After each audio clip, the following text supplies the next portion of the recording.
Bom dia a todos, alegria demais estar com todos vocês. Olha, houve tarde de manhã, o terceiro dia e já estamos no quarto dia. Olha só que beleza, gente, como temos sido acrescentados esses dias todos com essa maratona bíblica e que é espetacular. E a gente, eu faço questão aqui de falar com relação ao UERJ. Porque muita gente tem propagado dizendo universidade é lugar de gente que fica de maconheiro, de festas de sexo, disso e daquilo. Não, gente. A universidade é o espaço do saber e do conhecimento. Tem quem queira fazer o que for em todos os lugares. O que a gente não pode deixar é que exatamente o conhecimento, a ciência, a troca, o diálogo acabe. Então, a UERJ resiste. Eu tenho orgulho da UERJ, eu fiz o FRJ, tenho orgulho da universidade pública e tenho orgulho da universidade particular também. Trabalhei também em universidade particular e acho que tem todo o seu valor. A gente tem que incentivar, gente, o estudo universitário, incentivar que os nossos filhos, os membros das igrejas, incentivar a estudar, e é isso aí. E a gente está abrindo um espaço muito legal. A UERJ nos dá essa oportunidade de abrir esse espaço exatamente para o conhecimento da Bíblia, gente. Isso é inenarrável. Então, nossa toda alegria, a gente pede todas as bênçãos possíveis sobre a UERJ,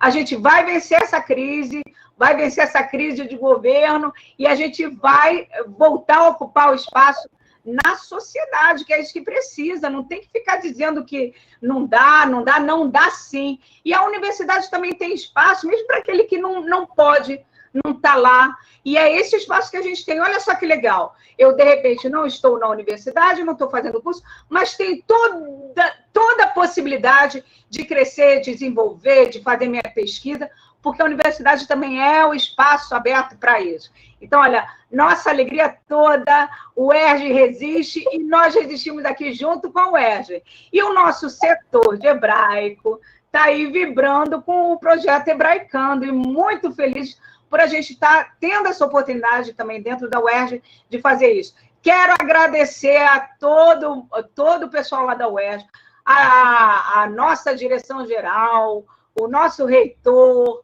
a direção do Instituto de Letras, professora Janaína, professora Naira. Eu quero agradecer muitíssimo também a chefe do meu departamento, que é de Línguas Clássicas e Orientais, a professora Elisa Figueira, por quem eu tenho enorme, expresso carinho, pela nossa professora Márcia Regina, e quero agradecer a todos vocês, a todas as entidades que estão dando apoio, mesmo que eles não estejam patrocinando exatamente, participando ativamente.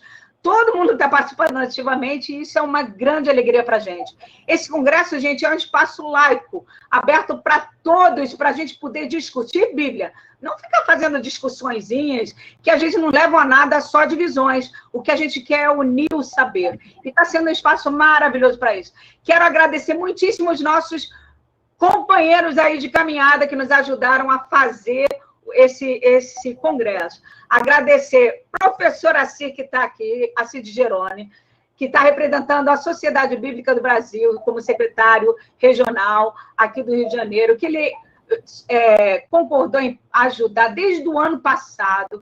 É uma presença preciosa, uma pessoa preciosa e que tem nos ajudado muito. Nosso muito obrigada à SBB. O professor Ernil, diretor-geral, esteve aqui e foi maravilhoso. E nossa eterna gratidão, porque falar de Bíblia é também falar da sociedade bíblica, e isso a gente não pode negar.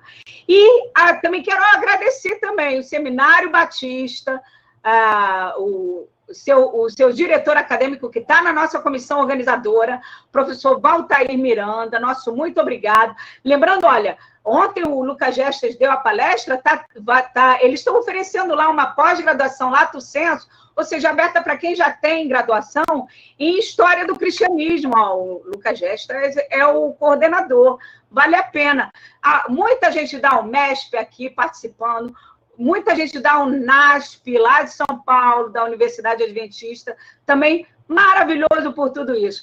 E também na nossa comissão, além da SBB, do Seminário Batista, nós temos o projeto Conteúdo Concreto, representado até pelo nosso querido Kleber Pereira, que também faz parte da nossa comissão, é nosso funcionário e companheiro lá da UERJ, nosso querido professor Levi Bastos, que é professor da nossa universidade, que também está aqui, companheirão, caminhando com a gente, e a minha querida Vitória, que ela é tudo, representando também a UERJ, o setor de hebraico, e ela está aqui caminhando, nossa futura mestranda, e a gente torce muito por ela, maravilhosa, não deixando a peteca cair, o tempo todo acompanhando, então a gente agradece a esse pessoal que fez acontecer esse congresso. Mas eu seria injusta dizer que essa equipe só que fez acontecer, porque, gente, vocês é que estão fazendo acontecer. Os nossos conferencistas, uma palestra melhor do que a outra, está sendo um espaço único e maravilhoso. Isso a gente tem a agradecer a vocês, que sem a audiência, sem a opinião, a participação de vocês, isso também não... De que adiantava botar os melhores conferencistas se vocês não estivessem aí para assistir? Então, nosso muito obrigado a vocês que estão aí participando com a gente, tá bom? Eu vou fazer assim, eu vou dar uma saidinha, mas estou aqui sempre por trás, porque quem vai agora estar à frente com o professor Cláudio Pinheiro, uma alegria imensa estar com ele aqui. Nosso muito obrigado por ter aceito o nosso convite, por partilhar também seus conhecimentos. Tenho certeza que essa manhã também só vai crescer, fazer crescer. No final do dia a gente vai dizer, houve tarde, manhã, o quarto dia na mesma satisfação que é na mesma satisfação que Deus teve ao fazer a criação, né? Assim, mal comparando, mas a gente, pela graça de Deus, vai poder dizer, vencemos mais o dia e vencemos bem, porque vamos ver que tudo foi bom. E aí a gente agradece imensamente ter aceito o convite, e vou passar a palavra que já estou falando demais, né? Falo demais. Gente, um dia incrível para todos nós. Estou saindo de cena. Professora Isabel, muito obrigado por suas palavras, sempre carinhosas. Também tem sido um prazer, uma honra andar ao seu lado nesse projeto, desde o ano passado, e agora um pouco mais próximo ainda. E já que a senhora já apresentou toda a dinâmica, né, quem está coordenando, quem está realizando, quem está apoiando, eu quero ir direto para apresentar o nosso palestrante da manhã, é um amigo particular, um amigo querido, professor Cláudio Martins. Eu vou até abrir aqui o currículo dele para a gente falar. Ele é mestre em Teologia Bíblica pela PUC do Rio de Janeiro e doutorando em Teologia Bíblica. E olha, fazer doutorado e mestrado em Teologia Bíblica na PUC é só para os tops, viu, Cláudio? Então, você está nessa categoria. É pós-graduado em Semiótica Discursiva pela Universidade de Araraquara, é graduado em Teologia, é professor na área de hebraico, de exegese do Antigo e do Novo Testamento, e Teologia Bíblica do Antigo e do Novo Testamento, entre outras funções. É professor da FAICAD, uma faculdade de teologia das Assembleias de Deus, aqui no Rio de Janeiro. Cláudio, meu amigo, seja bem-vindo. Você vai trazer um tema importante para nós, é o tema da ecologia na Bíblia hebraica, como a Bíblia hebraica discorre sobre o assunto. Seja bem-vindo, e eu já toco para você. Segue daí. Obrigado, professor Assir. É um prazer imenso estar com a comunidade acadêmica da UERJ e todos os demais interessados nesse tema tão importante. É, para mim, motivo de grande alegria e de imensa satisfação estar compartilhando nessa manhã, refletindo e contribuindo de alguma forma para que possamos aprofundar essa reflexão a respeito da ecologia e como que a Bíblia pode trazer contribuição para essa reflexão, né? Eu vou lembrar, professor Assir, que a professora Isabel disse que iria compartilhar aqui a tela, isso, para eu poder colocar aqui já os slides. Isso, como apresentador, né? Isso, como apresentador. Já está aparecendo aí? Tá chegando, tá chegando. Você vai ter cerca aí de 1 hora. Isso, apareceu, agora é só colocar para ampliar, né?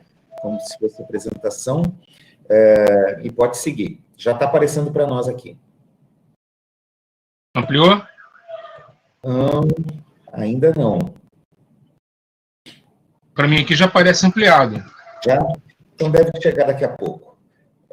Se você quiser seguir, pode ficar à vontade já, tá bom? Ok. Então, todos me veem, todos me ouvem, né? Sim, pode seguir. Ok, obrigado, professor Assir. Bom dia, então, para todos e para todas. Eu sou o professor Cláudio Martins, como já fui apresentado para vocês. E o tema proposto para mim é o tema da ecologia, né? Me propus falar a respeito da temática ecológica no contexto da Bíblia Hebraica. Bom, quero iniciar dizendo que é um tema, eu não pretenderei abordar de forma exaustiva, evidentemente, esse tema, porque a Bíblia Hebraica ela fala muito de ecologia, textos com princípios ecológicos permeiam a Bíblia inteira. Observe que eu delimitei na Bíblia Hebraica, quer dizer, eu estou deixando de fora o Novo Testamento, ainda que eu possa até fazer algumas inferências ou alusões ao longo dessa fala, mas eu vou me deter em alguns textos da Bíblia Hebraica. Não é uma abordagem exaustiva, mas nós vamos ver textos importantes, e o objetivo aqui é justamente refletir a respeito desse tema, que para nós é urgente, né?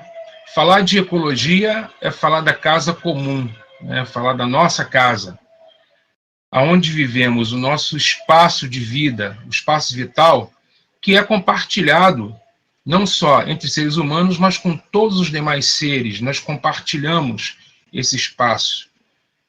E falar desse tema, dessa realidade, falar dessa triste realidade, para nós hoje, é algo da mais absoluta importância. Eu estou vendo aqui os slides, o Assir. Na realidade, eu vou colocar do jeito que está, porque na tela cheia ele não tá aparecendo para você, tá bom? Então eu vou do jeito que está aqui. Dá para ler, pode seguir assim. Ok, obrigado. Então, esse tema para nós é um tema urgente e relevante. Nós estamos vendo hoje uma triste realidade. Os noticiários que nós temos visto são profundamente angustiantes.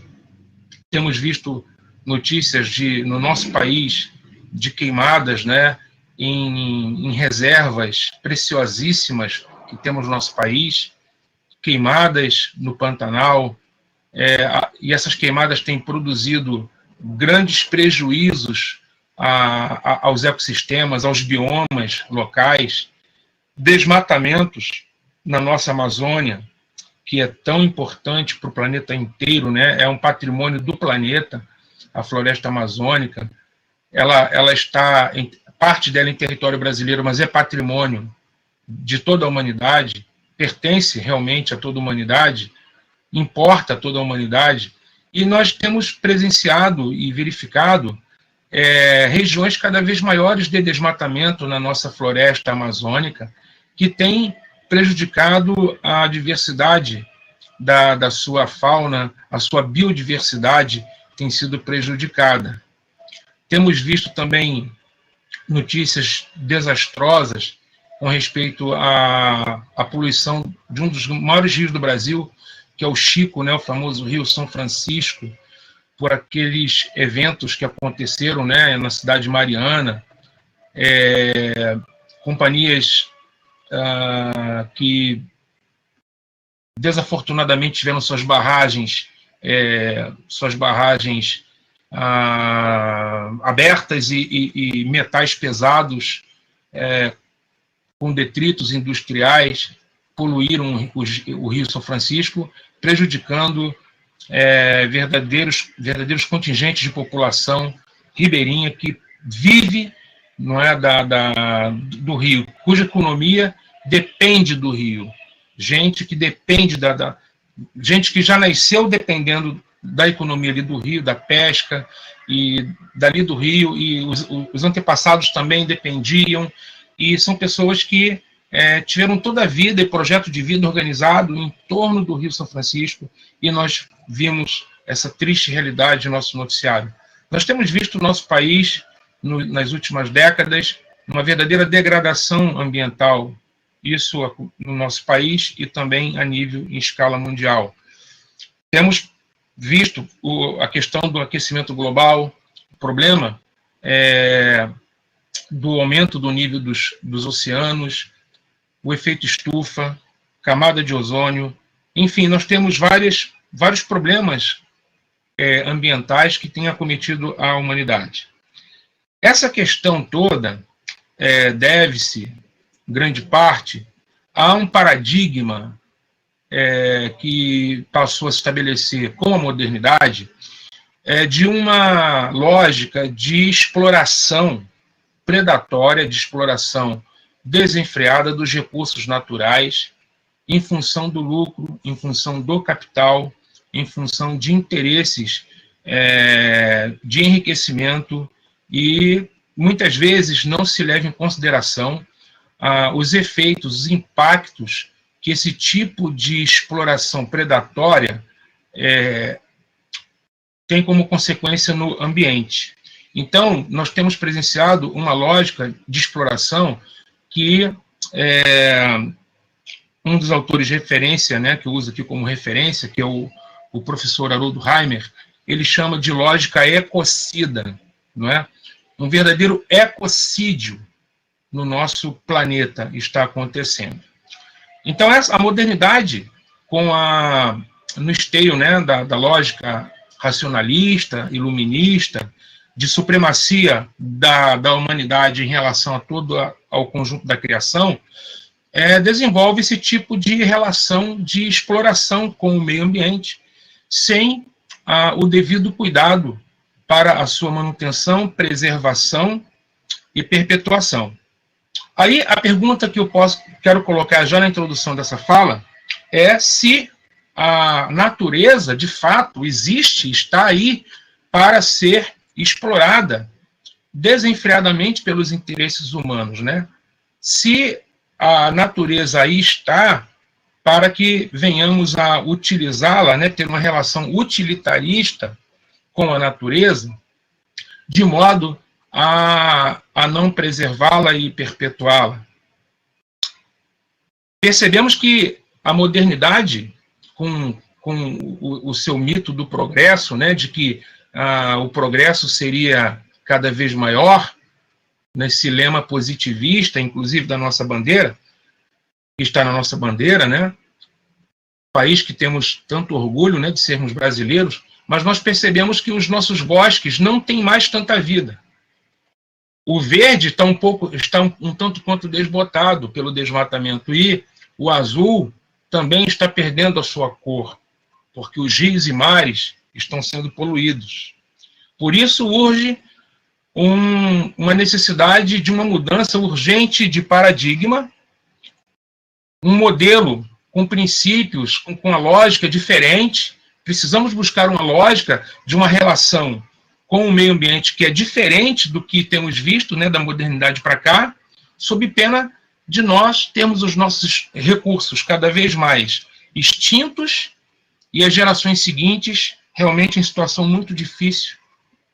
É por isso que nós precisamos revisitar os textos bíblicos. Por quê? Os textos bíblicos, e aqui é um congresso de Bíblia, né? A minha fala vai no sentido de procurar mostrar como que a Sagrada Escritura pode contribuir para um paradigma diferente e novo. Um paradigma diferente e novo. E, inclusive, talvez isso possa causar surpresa em alguns que poderiam dizer, mas a Bíblia não está preocupada só com a salvação da alma, não é? Nós veremos que não. Não é? As Escrituras, elas se ocupam de todo um projeto de resgate da criação inteira, de redenção da criação inteira, não só da humanidade, mas também da natureza, conforme lemos lá em Romanos capítulo 8, a criação inteira será alvo de uma redenção. E pelo fato da Bíblia fazer parte, compor os textos pré-modernos, textos que vêm antes do paradigma da modernidade, do racionalismo da modernidade, ela tem em seus textos uma lógica diferente dessa lógica predatória, dessa lógica utilitarista, antropocêntrica, que a modernidade traz em seu bojo. Então, revisitar esses textos bíblicos, né, que para a tradição judaico-cristã são textos sagrados, textos fundantes da fé judaico-cristã, para nós é motivo de interesse, porque nós vemos que os textos bíblicos não colocam o homem como centro do universo, mas tem Deus como referente de centralidade, porque é dito que tudo foi feito por ele e para ele. Então as Escrituras afirmam, expressamente já na abertura do livro de Gênesis, que Deus é o Criador dos céus e da terra. Então todo o universo, com toda a sua diversidade de fauna, flora, toda a sua biodiversidade, ela é alvo da dádiva e da gratuidade do Deus Criador, que criou tudo, e nessa criação encontra satisfação. O ser humano, na ótica bíblica, que é um texto, como eu disse, pré-moderno, e que traz um outro enfoque, um outro conjunto de valores, o ser humano não é o centro da criação, mas ele é parte integrante da criação. É bem verdade que o ser humano tem mandatos específicos, ele tem autoridade e responsabilidade delegada pelo Criador, de acordo com a narrativa bíblica, mas como nós veremos, isso está mediado por uma compreensão de que a criação não pertence ao ser humano, e sim ao Criador. Por isso, a Bíblia tem muito a contribuir para uma mudança de valores, de paradigmas, de entendimento para a construção de um mundo novo, de um mundo justo, de um mundo mais fraterno, solidário, e que leve em consideração o cuidado para com o meio. Chama atenção da importância da contribuição que vários biblistas têm feito por meio de uma leitura ecológica da Bíblia. A leitura ecológica ou abordagem ecológica busca ler, estudar os textos com a perspectiva da ecologia e do cuidado ecológico. E a respeito disso, as Escrituras têm muitos textos, como veremos. A palavra ecologia, ela vem da junção de duas palavras gregas, né? Oikos, que é a casa, e o logia, que é o discurso. Então, é o discurso da casa, dessa casa comum. O oikos é essa grande casa comum, é esse espaço comum de vida compartilhado entre todos os seres humanos, inclusive pelo próprio Criador, não é, que interage com a sua criação.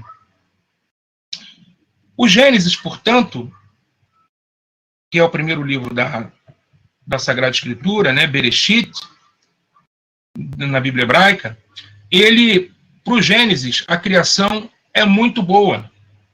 Não há nenhum problema intrínseco ou de essencial à criação. A criação é boa. Na tabela que nós estamos vendo, essa tabela ela mostra que, à medida em que Deus vai criando, aqui tem a sequência dos dias, né, os versículos, a ação criativa de Deus e a avaliação que o Criador faz. Então, no versículo 4, no dia 1º, quando ele cria a luz, ele viu que a luz era boa. Inclusive, há um padrão formal no livro do Gênesis, onde ele diz, Vayar Elohim Kitov, e viu Deus que é bom. Essa expressão repete-se no versículo 10, onde ele faz surgir a terra seca, separando das águas. No versículo 12, onde faz a terra produzir relva. No versículo 18, quando ele cria os luzeiros, né, o sol, a lua, as estrelas. No versículo 21, por meio dos seres marinhos, das aves. 25, quando cria os animais selváticos. No 31, quando o texto diz que ele viu tudo que fez. Não é? E aí, então, o texto, não é, o glamour, de forma glamurosa, né, vai dizer assim, Vayar Elohim Tov Meod, e Deus viu que era muito bom. Então, ao contrário de uma perspectiva dualista, que considera a matéria como sendo antagônica, a criação física como sendo antagônica e oposta ao mundo, né, divino, ao mundo do espírito, a revelação bíblica mostra o contrário. Ela rompe com essa questão dualista e mostra uma visão integradora. A criação é boa, é o espaço que Deus criou, que Deus realiza, que Deus cria, para, nesse espaço, manifestar sua glória, relacionar-se com suas criaturas. E o clímax de todos os dias da criação não está na criação do ser humano, apesar de Deus ter revestido o ser humano com especial dignidade. Isso é importante de pontuar. No entanto, o clímax da criação está no Shabat. Ou seja, o clímax da obra criativa está justamente no momento de pausa, onde se cessa o trabalho e onde se contempla e se desfruta da obra criada. O Shabat é o clímax da criação. Então, os temas do Gênesis 1 e 2 com respeito à criação vão pontuar, já em Gênesis 2:7, primeiro eu vou ler a segunda narrativa. São duas narrativas, né? Gênesis 1 e Gênesis 2. São narrativas distintas, que foram reunidas pela tradição e colocadas no Pentateuco. Elas são distintas, os estudiosos colocam de serem de tempos distintos, trazem uma teologia distinta, porém, essas teologias elas não são de modo alguma opostas, mas elas são complementares dentro do contexto, do conjunto da narrativa bíblica. Porém, são duas narrativas com perspectivas um pouco distintas. A primeira narrativa ela tem assim um tom mais de transcendência, onde o Criador cria pela sua palavra, ele está distante, entre aspas, da sua criação. Claramente visto na narrativa que aqui o Deus Criador ele é distinto da sua criação e não mostra ele interagindo, permeando a criação, mas ele cria pela palavra, tudo pela sua palavra. Já em Gênesis 2 é uma perspectiva mais de imanência, um tom mais imanente do Criador interagindo com a criação, e, portanto, percebemos que a narrativa utiliza-se, inclusive, de antropomorfismos, né? Onde o Criador planta um jardim no Éden, ele é retratado como um jardineiro, ele planta um jardim, ele faz o ser humano a partir do barro, quer dizer, é a figura de um oleiro. Então, a perspectiva é um pouco diferente, mostrando que ele toca a criação, que ele modela o homem a partir do barro, como o oleiro faz com o vaso. E, portanto, em Gênesis 2, nós vemos que ele criou Adão. O verbo ali é o verbo yatsar, que é o verbo formar, é o verbo do oleiro. Ele forma Adão, que é ser humano, né? Adão significa ser humano, a partir do pó da Adamá, que é o pó da terra. Então, você veja que há aqui duas palavras muito próximas, Adão e Adamá. Adamá, traduzido como pó da terra, né, é o solo cultivável, é o solo, é Adamá. E Adão foi feito da Adamá. Então, esse texto já mostra uma conexão muito profunda, uma relação do ser humano com a terra. O ser humano está ligado à terra, porque ele foi feito da Adamá. Ainda que ele tenha o sopro divino, né, ele tem o sopro de Adonai Elohim em suas narinas, ele foi feito do pó da terra. Então ele está ligado à terra, a essa casa comum. Ele integra a casa comum. O latim preserva essas raízes, né, dessa proximidade semântica de Adão com Adamá no hebraico, quando traduz o humano como humanos e a terra como humus, o solo fértil, né? Humanos e humus, o humanos veio do humus, e o humus é o solo. Em Gênesis 2,15, é dada a missão, Adonai Elohim, ele dá a missão para Adão, que é cultivar e guardar o jardim. Então, o ser humano tem um mandato cultural de cultivar o cultivo, né? O verbo avad, que é o verbo que tem a ver com trabalho, com serviço, e também tem a ver com culto. né? O serviço no santuário, dentro do contexto da Bíblia hebraica, cultivar o trabalho na Bíblia é a mesma palavra que também define o culto. Então não há essa dicotomia entre trabalho secular e culto, porque há uma visão integradora aqui. Cultivar, avad, e guardar, chamar. Chamar, em hebraico, guardar no sentido de preservar. Então o homem deve trabalhar o solo, cultivá-lo, implementar as culturas, né? É um mandato cultural. Ele precisa plantar, colher, e ele também precisa preservar, ele precisa cuidar para que possa permanecer, perpetuar. Então, esse fazer cultura, produzir, transformar, mas também vinculado com preservar e com cuidar. Esse binômio, cultivar e guardar, é muito importante no mandato de Deus para a humanidade, porque o Gênesis 1, ele fala de dominar e sujeitar. Mas esse dominar e sujeitar, ele precisa ser entendido dentro da perspectiva de cultivar e guardar.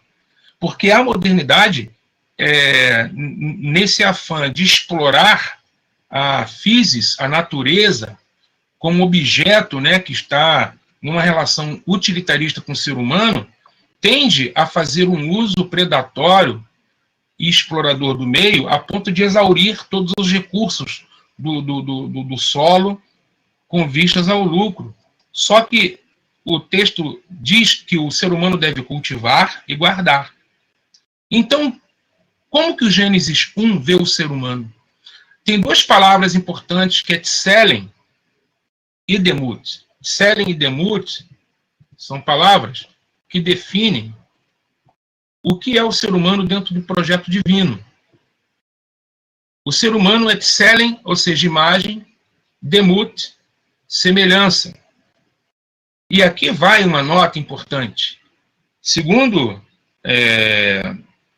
estudiosos, uma boa parte dos estudiosos atualmente, considerando que o Gênesis tenha sido de uma redação, Gênesis 1, por conta das semelhanças que possui com textos da Mesopotâmia, que ele seria provavelmente datado da época exílica, dentro de um contexto babilônico, né, de exílio na Babilônia.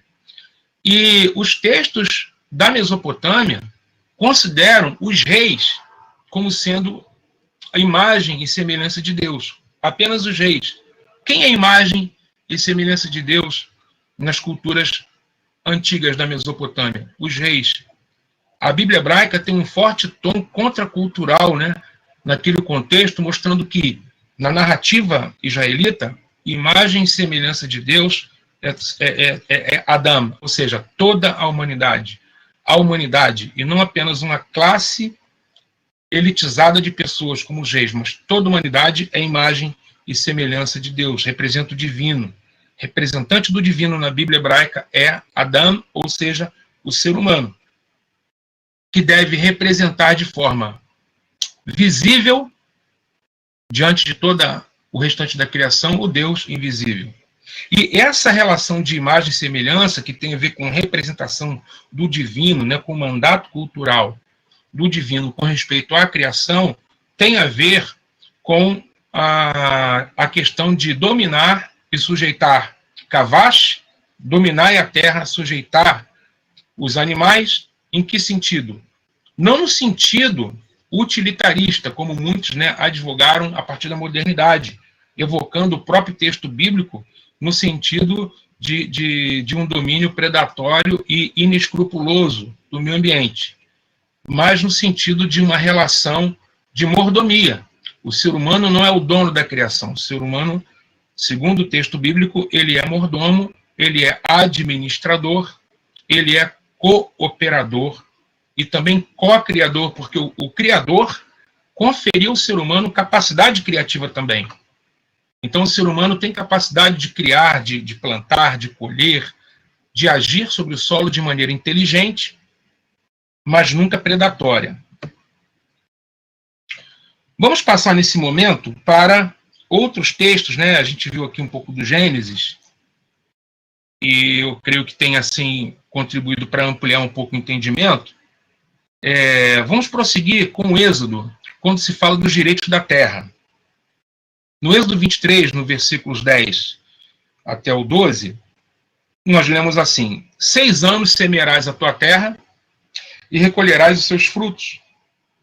Porém, no 7º ano, a deixarás descansar e não a cultivarás, para que os pobres do teu povo achem o que comer. Olha que coisa linda. No 7º ano não se deve cultivar a terra, e o que dela brotar deve se deixar para os pobres. E o texto prossegue dizendo: e do sobejo como os animais do campo. Então veja, pobres e animais contemplados com o descanso da terra também. Assim farás com a tua vinha e o teu olival. 6 dias farás a tua obra, mas ao 7º dia descansarás, para descanse o teu boi, o teu jumento, e para que tome alento o filho da tua serva e o forasteiro. Então veja que nesse texto nós vemos que a terra, como parte integrante da criação, e a gente não está habituado a ver isso, né? A terra integra, e é a nossa casa comum, não é? A grande casa comum de todos nós, ela integra a criação, é o espaço de convívio de todos nós. Essa terra tem direito ao descanso. A Bíblia Sagrada assevera, assegura que a terra tem direito ao descanso. Isso é algo completamente impactante, porque a terra aqui ela é vista fora do paradigma moderno, como eu estou pontuando desde o início. Ela é vista dentro de um outro paradigma, de uma outra concepção de mundo que nós precisamos revisitar para dela extrair princípios para o nosso tempo. Tempo em que parece que a modernidade não atendeu os anseios, onde o progresso também trouxe bastante prejuízo ao meio ambiente. Então a terra é integrante da criação, tem direito ao descanso. A lei do descanso da terra visa interromper temporariamente o ciclo de exploração predatória da mesma por parte dos seres humanos. É um período de descanso. E esse período de descanso tem o propósito de fazer com que a terra se restaure. O Shabat, ele tem o propósito de restaurar a terra. Aqui, no caso, é o Shabat da terra, de restauração das forças para que a terra se renove, porque cada cultivo, 6 anos cultivando a terra, o fruto, né, aquilo que está sendo plantado, o cultivo, ele vai exaurindo, ele vai tirando os nutrientes da terra e vai empobrecendo a terra. E aí, durante 6 anos pode ser feito, mas no 7º, a lei, que é uma lei apodítica, não é uma lei casuística, ou seja, é uma lei que não tem condicionantes, né? Não é uma lei também causal, é uma lei imperativa que ordena, olha, 6 anos a terra vai ser cultivada. No 7º, a terra precisa descansar, para que ela possa se refazer, para que ela possa se recompor. Que princípio maravilhoso. E esse princípio de restauração da terra beneficia a terra, beneficia os pobres, conforme o texto do Êxodo 23, 10 a 12 diz, beneficia os estrangeiros. Olha que coisa interessante. O imigrante, o forasteiro, a Bíblia Sagrada se preocupa com o imigrante. E aqui vale pontuar, né, que em nosso tempo temos vivido crises de imigração, e o que o texto sagrado fala? O texto sagrado diz para acolhermos o imigrante, porque nós fomos estrangeiros na terra do Egito, diz a Escritura com respeito a Israel no Egito, e, portanto, devemos ter uma relação de cuidado com o estrangeiro e também com os animais. O jumento deve descansar das suas cargas e deve se alimentar do que sobeja do 7º ano em que a terra não é explorada. Os animais de carga, o boi, tem que descansar. Então, a Bíblia Sagrada se preocupa com aquelas partes frágeis da criação, porque se deixar por conta dos interesses econômicos. Por que a lei do descanso foi dada a Israel? A lei só é dada quando há, evidentemente, transgressão, porque onde não há transgressão não precisa ter lei, não é verdade? Então, se há uma lei regulamentando, é porque naturalmente há transgressão e porque naturalmente havia já naquele tempo a tendência do mais forte oprimir o mais fraco, daquele que é poderoso de oprimir aquele que nada tem. E a Bíblia Sagrada tem, com certeza, dispositivos de proteção contra os elos mais frágeis. A terra, os pobres, os estrangeiros e os animais. Aqui nós temos, dentro da questão do Shabat, as tradições jubilares de Shabat semanal. O Shabat, ele aparece nos textos, seja com vistas ao descanso, ao cessar o trabalho, ao repouso, como também ao culto, no sábado, sendo que as tradições de descanso elas são mais antigas, os textos são mais antigos do que os textos que falam sobre o culto, a questão do Shabat semanal, e o Shabat da terra, que é esse que nós vimos no texto de Êxodo 23, quando ele fala sobre que 6 anos deve-se cultivar a terra e no 7º deve-se deixar a terra descansar. Esse ritmo de 6-7, né, quer dizer, trabalhar 6 anos, né, a terra 6 anos e no 7º deixar ela descansar, também é visto em outros textos, aplicando-se também a questão de escravos, conforme nós veremos já já. Então, foi explicado. Um rodízio da terra, 6 anos o cultivo e 1 ano de descanso. É necessário haver o rodízio no cultivo, inclusive diversidade no cultivo, para que a terra não seja esgotada. Evidentemente, isso reflete uma relação de cuidado, a percepção de que a criação não é propriedade do ser humano, de que a terra, né, a Bíblia Sagrada diz que a terra, Salmo 24, é do Senhor e a sua plenitude, porém, ele a entregou para ser cuidada aos seres humanos. Deus entrega a terra para ser cuidada. E aqui estão princípios maravilhosos. O ritmo 6-7 é aplicado também. Veja, a libertação de escravos e escravas. Não se pode ter escravo perpetuamente.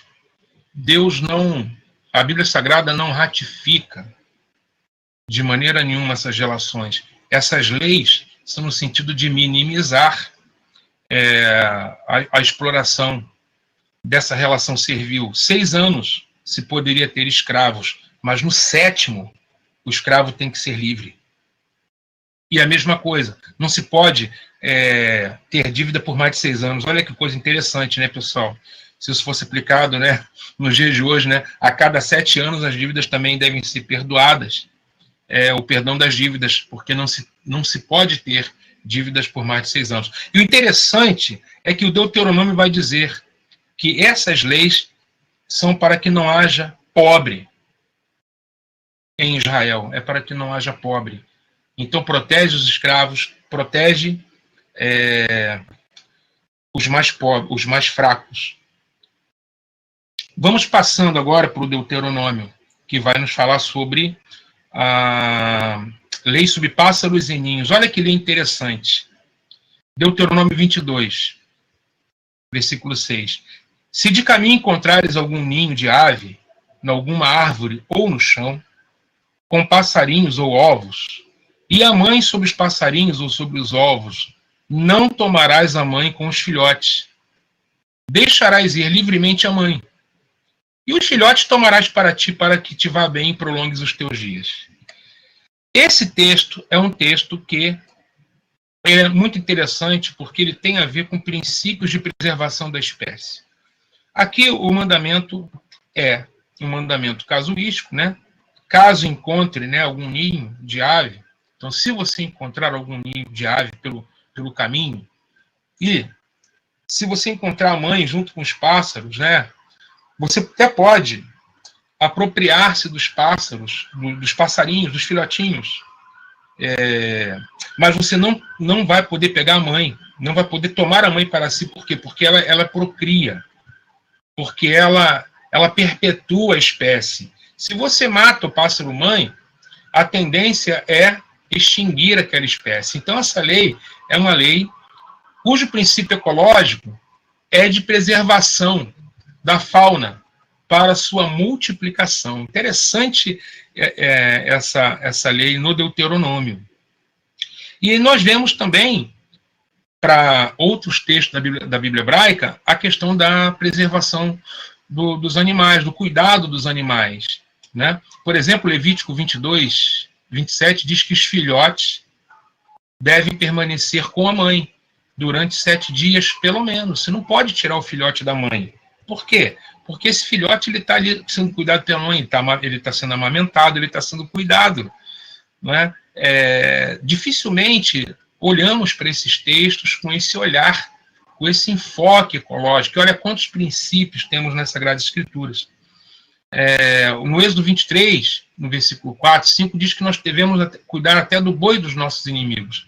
Se tiver um boi ou um jumento dos nossos inimigos, mesmo que seja de um inimigo seu, se esse animal estiver perdido, se esse animal estiver solto e perdido do seu dono, ainda que esse dono seja um inimigo, deve-se proteger. Se esse animal tiver caído sob a carga, você deve levantar esse animal, cuidar dele e devolver ao teu inimigo.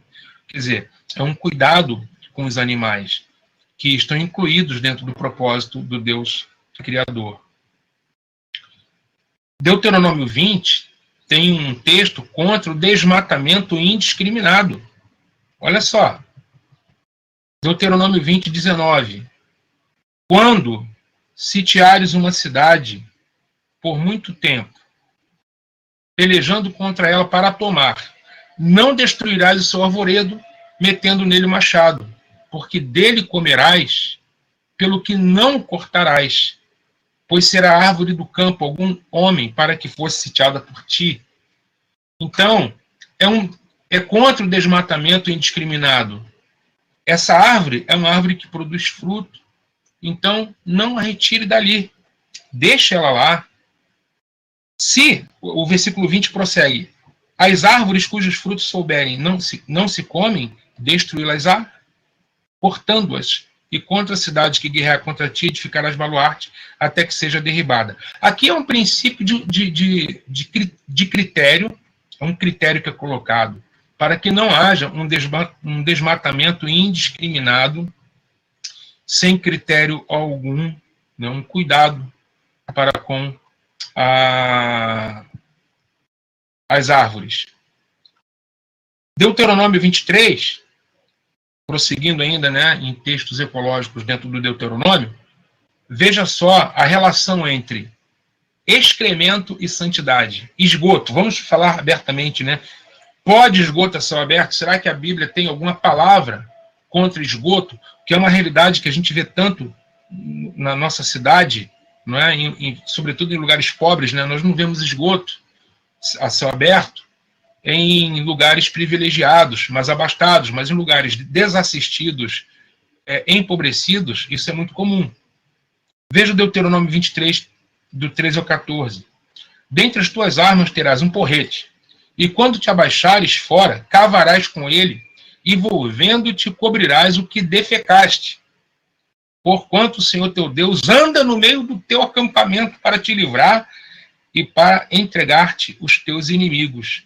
Portanto, o teu acampamento será santo, para que ele não veja em ti coisa indecente e se aparte de ti. Observe que esse texto relaciona esgoto e santidade, excremento e a santidade.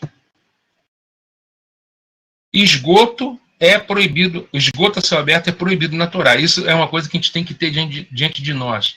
Que muitas vezes nós achamos que a Bíblia Sagrada não se importa, a narrativa bíblica não se importa com as questões, né, do cotidiano, com as questões ambientais, com as questões sociais, mas a Escritura fala muito sobre isso, porque trata da vida.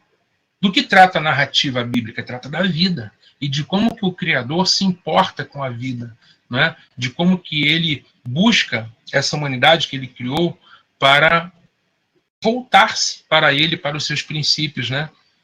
Nesse grande propósito que é o chamado novo céu e a nova terra, esse novo mundo de Deus, nesses princípios que estamos estudando aqui, né? Então, há uma relação entre excremento, ou uma oposição entre excremento e santidade. Deus não quer esgoto a céu aberto. E apesar disso, é o que nós vemos, né? Provavelmente você está me assistindo agora, abrir a janela da sua casa, é possível que você veja uma cena dessa, triste, né, de esgoto a céu aberto. Qual é a justificativa para que isso não aconteça? É que Adonai está presente no acampamento de Israel. Não é? Adonai está presente. Essa presença de Adonai é incompatível com isso. Ele não gosta disso. E por isso a Bíblia Sagrada reverbera contra isso. Vamos passar agora, né, nesse flash panorâmico para a ecologia no livro dos Salmos, né, e eu quero, fazendo esses recortes, Salmo 104, né, estou aqui garimpando textos na Bíblia. O Salmo 104 é um salmo que ele fala muito da relação entre Criador e criação. Então, ele fala dos elementos constitutivos da criação. Versículo 2 a 4 fala dos céus, do 5 a 9 fala da terra. A dinâmica da vida na terra, do 10 ao 18, fala da luz do sol, dos astros, do 19 ao 23, fala do mar, do 24 ao 26.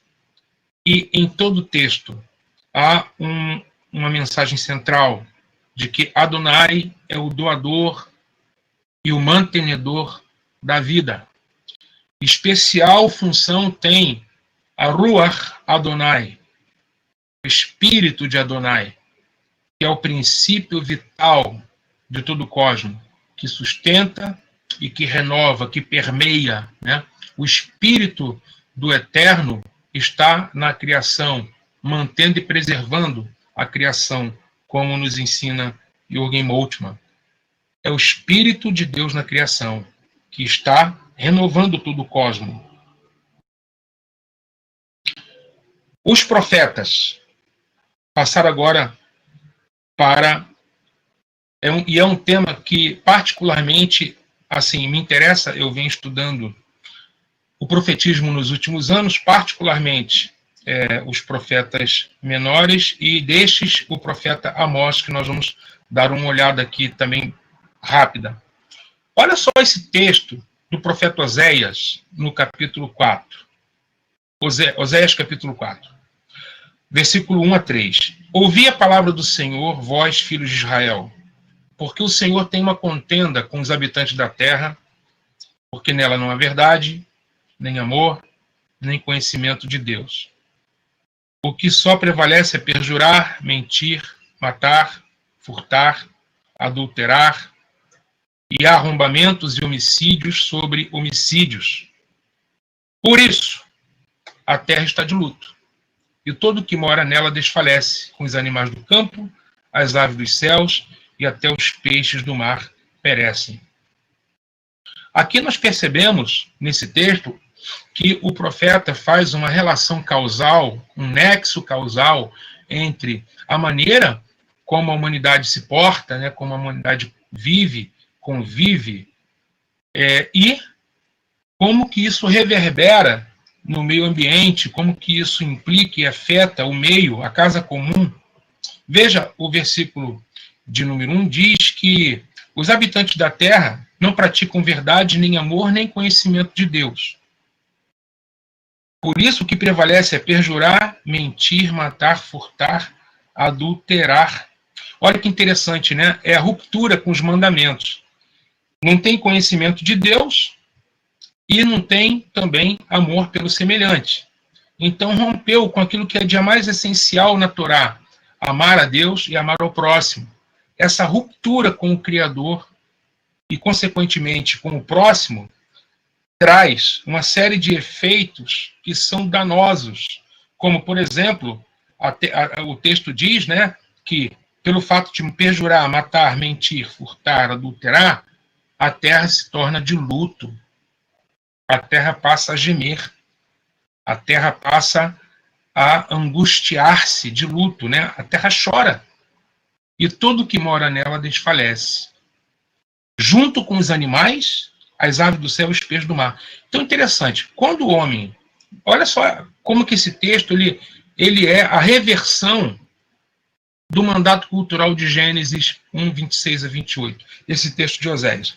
Porque em Gênesis 1, 26 a 28, é dado ao homem mandato, né, como imagem e semelhança de Deus, de dominar e de sujeitar, dentro daquela perspectiva de cultivar e guardar, que eu falei no início.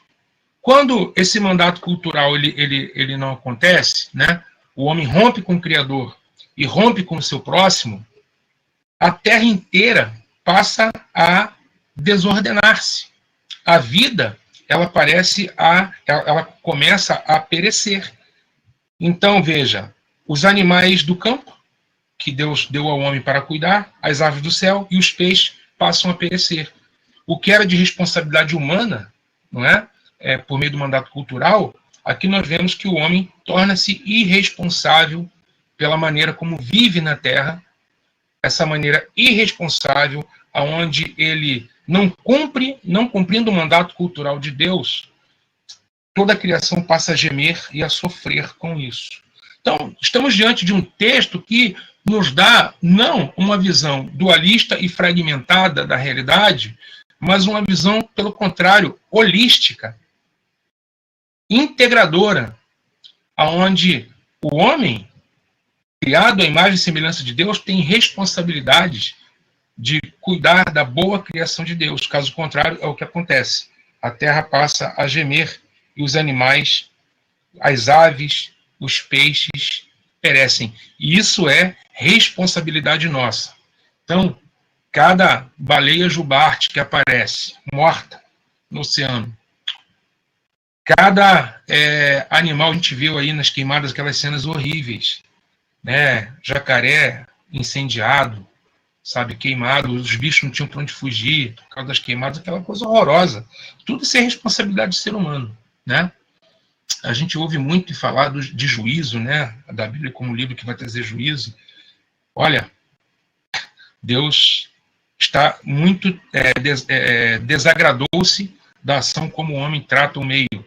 Lá em Apocalipse 11, 18, 19, diz que os que destroem a terra serão destruídos. Os que destroem a terra. Então, essa relação de depredação, de destruição do meio é muito perversa, danosa, e com certeza, né?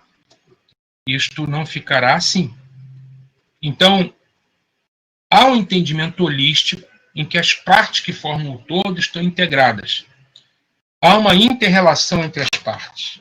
Essa palavra ecologia, né, ela veio pela primeira vez, ela foi cunhada por um cientista alemão, um biólogo chamado Ernst Haeckel, no século XIX, onde ele diz que ecologia é o estudo da inter-relacionamento de todos os seres vivos e não vivos entre si e com o meio ambiente. Essa inter-relação entre todos os seres vivos e não vivos, o que chamamos também, não é, dos seres inanimados, né? Essa relação nossa com o ser humano, com os animais, com as aves, com os peixes, com as árvores, com os bosques, com toda a biodiversidade, tudo isso tem a ver com, interessa para a Sagrada Escritura. E disso, né, esse conceito de inter-relação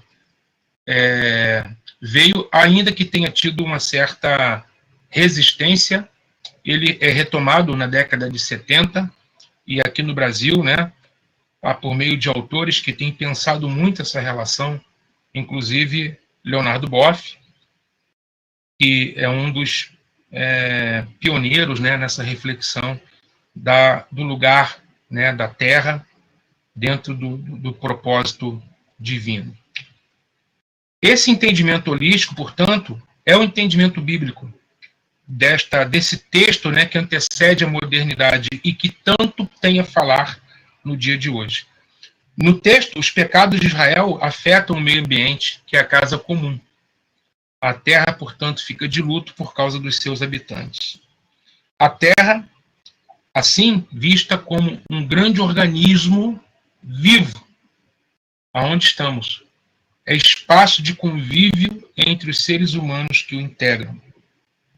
Quando nós lemos o profeta Amós, lá no capítulo 8, no versículo 7 e 8, ele vai dizer assim: jurou o Senhor pela glória de Jacó, eu não me esquecerei de todas as suas obras para sempre. Por causa disso não estremecerá a terra, e não se enlutará todo aquele que habita nela.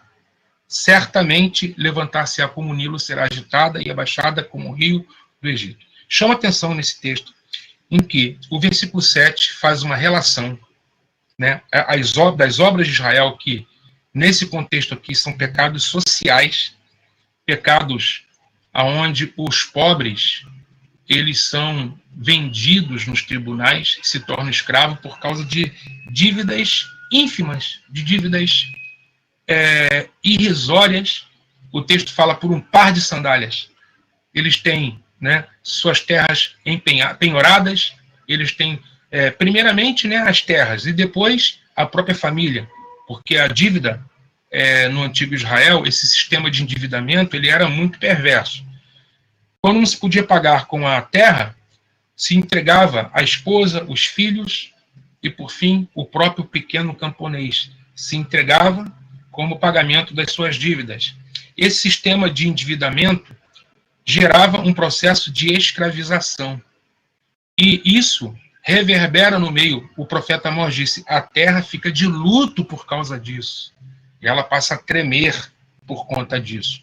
Porque a terra, que foi criada por Deus para ser um espaço de relações justas, solidárias, fraternas, do homem com o homem e do homem com os demais seres da criação, de respeito a cada um dos seres que Deus criou. Cada um tem o seu próprio espaço, cada um tem a sua própria maneira de ser e viver, e o ser humano precisa respeitar isso. Quando esses princípios não são respeitados, quando relações injustas, opressivas, predatórias acontecem no cenário criado por Deus, na Bíblia, olha que interessante, pessoal, na Bíblia, a própria terra passa a reagir. Quando relações injustas reverberam na terra, a terra, ela reage contra os seres humanos. Então, é por isso que no livro do profeta Amós, nós temos tremores de terra, eclipses solares, secas, por causa justamente dessas relações injustas. Em Amós, a natureza é como um outro profeta, porque tem a voz do Amós, Deus fala por meio de Amós, mas Deus fala também por meio da natureza, através de terremotos, através de eclipses, através da seca, através dos gemidos da criação. E aí eu já estou caminhando para a conclusão dessa minha fala, que, na verdade, é um panorama, né? Um flash panorâmico, muito longe de ser exaustivo, lógico, nunca, jamais teria essa pretensão em uma hora de abordar esse tema de maneira exaustiva, mas fizemos uma viagem, né? Um panorama, visitando ou revisitando alguns textos que têm essa perspectiva ecológica. Assim, revisitando textos antigos, pré-modernos, como a Bíblia Sagrada, nós encontramos uma fonte de sabedoria, uma fonte cujos princípios são princípios de preservação. Encontramos paradigmas que nos ajudam a romper com essa lógica predatória e exploradora da terra e encontrarmos caminhos novos para podermos construir uma sociedade mais justa, mais fraterna, mais solidária, onde há respeito do homem pelo seu próximo e há o respeito do homem para com os outros seres, porque são seres, são criaturas de Deus também. Todos os seres vivos são criaturas de Deus e precisam ser respeitados e não estão aí à disposição do ser humano para que venhamos a nos utilizar deles como bem entendemos. Não pode ser assim, e as Escrituras ensinam justamente que não deve ser assim, e que há um outro caminho possível para construir um mundo novo. E para isso a Bíblia tem muito a contribuir. Eu encerro minha fala aqui e agradeço muito mesmo essa oportunidade que me é dada nessa manhã. Obrigado a todos e a todas. Professor Cláudio, que bom ouvir isso, que bom ouvir a sua palestra, que bom aprender um pouco mais sobre esse tema tão importante, tão necessário, tão relevante para a nossa realidade, né? Eu estava lhe ouvindo e pensando um pouco, a partir até de umas reflexões que fiz uma obra que produzi. As pessoas estão preocupadas, e eu queria saber o que o senhor acha sobre isso, As pessoas estão preocupadas e é cabível, é compreensível a respeito do aspecto salvífico de Deus, né? A questão da salvação, ou seja, Deus é um Deus salvador. Mas as pessoas esquecem que o mesmo Deus que é o Deus salvador é o Deus criador, né? Então, se relacionam com ele de uma forma limitada, parcial. É claro que a salvação é um pressuposto fundamental dentro da teologia cristã, dentro da teologia bíblica. Mas é o mesmo Deus que salva, é o Deus que cria todas as coisas e que está na sua providência, no seu controle, na sua soberania, também está direcionando o mundo como a gente acredita. Eu pensei aqui em alguns aspectos que eu queria compartilhar e perguntar o que você acha.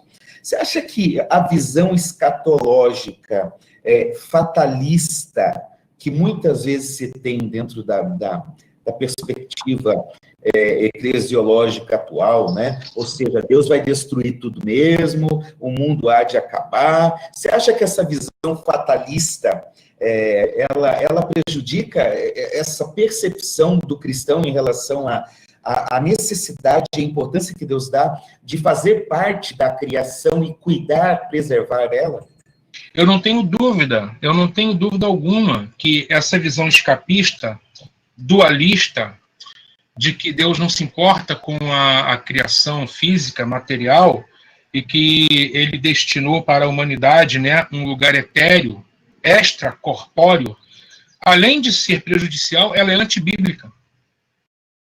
Ela é antibíblica porque a corporeidade está dignificada na própria ressurreição de Jesus Cristo, que ressuscitou no corpo, sendo ele a primícia, né, dos que dormem. Então, biblicamente falando, dentro da teologia bíblica, é um tremendo equívoco pensar-se nessa visão escapista. Pelo contrário, quando lemos Paulo, né, aqui na resposta, cabe um pouquinho de Novo Testamento, né, Paulo aos Romanos, ele fala que a criação toda, ela será redimida do cativeiro da corrupção. O cativeiro da corrupção é que existe um princípio ativo de perecimento, né, em tudo nessa terra. Tudo tem prazo de validade, tudo fenece, né, e que essa realidade vai ser revertida. Ela vai ser revertida no sentido de que a criação será redimida, renovada, de acordo com o propósito original. Disso falaram os profetas, Isaías fala sobre isso, do novo céu e da nova terra, e o próprio João, né, conclui isso lá no Apocalipse, falando de um novo céu e nova terra. Esse novo céu, essa nova terra, não é um lugar etéreo, sabe, onde almas sem corpo ficam vagando.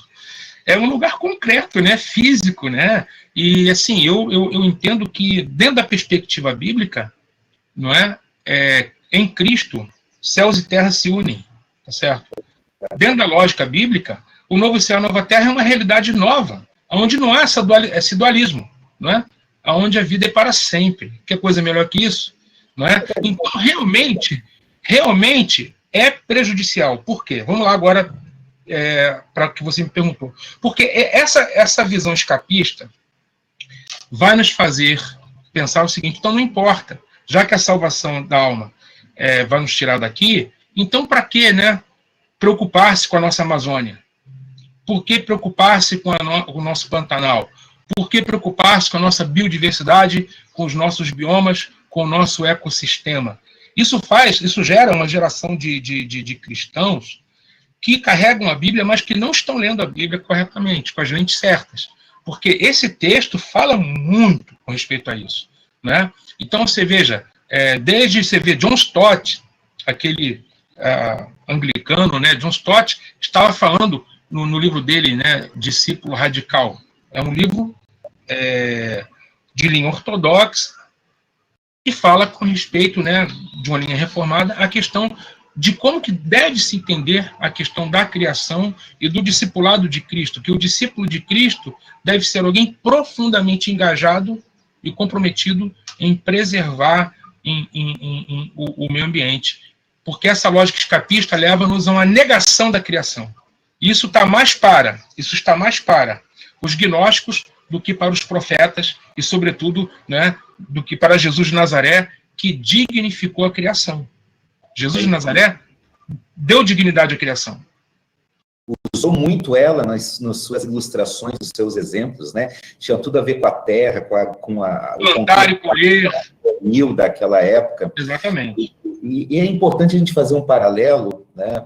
Que é, assim como nós acreditamos, como cristãos, que é esse corpo aqui que vai ser transformado, mas não é um novo corpo no sentido de esse está abandonado e vem um outro desse lugar, é esse corpo transformado. Então, assim, a gente pode fazer um paralelo com novos céus e nova terra, não é uma outra terra, é uma nova terra no sentido de qualidade, mas não no sentido de lugar, né? Não é um outro lugar, é esse lugar transformado.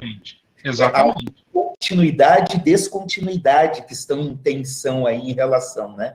Exatamente. O que Pedro diz é que esse céu e terra que estamos aguardando habita a justiça, nos quais habita a justiça, não é? Que é o reino de Deus, né? Justiça, paz e alegria. Ô, Cláudio, a gente está tomando todo o cuidado possível a partir da coordenação desse evento em relação às questões políticas e ideológicas que estão presentes na pauta. A gente evita esse tipo de abordagem aqui. Né? Isso tanto para um lado quanto para o outro, tanto no aspecto ideológico conservador ou progressista, quanto no aspecto político mais à esquerda ou mais à direita.